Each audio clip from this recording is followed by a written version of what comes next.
José Pascual est agriculteur. Le 5 novembre 2015, il a perdu ses meilleures vaches laitières, noyées dans la boue. Les revenus de ce père de 12 enfants ont été divisés par 4. Mes 2 vaches sont mortes dans la boue, dans la rivière là-bas. Le raz-de-marée est arrivé par cette rivière et en quelques instants, la boue a englouti Paracatu de Baixo. Un an après, les quelques murs encore debout en gardent encore la trace. Ce petit village est pourtant à près de 30 km de la mine de Samarco. Aucune victime ici, mais 108 familles ont perdu leur maison. Les agriculteurs et les pêcheurs, leurs moyens de subsistance.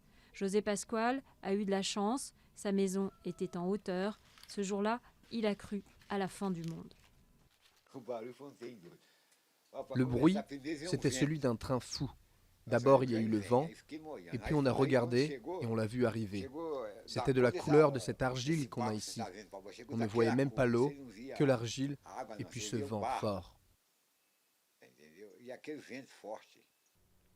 Tous ont dû évacuer leur maison sur le champ. Le lendemain du drame, José Pascual a tout de même tenu à retourner chercher les papiers de sa femme. Quand je suis revenu, la boue m'arrivait ici. Et quand j'en suis ressorti, j'ai commencé à avoir des démangeaisons.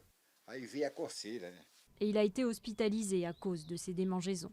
Aujourd'hui, il vit seul ici. Et comme beaucoup, il redoute qu'un deuxième barrage ne cède. On a peur. Il y a des fois où je reste éveillé toute la nuit. Dès qu'il y a un bruit, je sors. Sa famille a été relogée temporairement par la mine à 50 km de là. Samarco s'est engagé à reconstruire le village sur les hauteurs, mais pas avant 2019.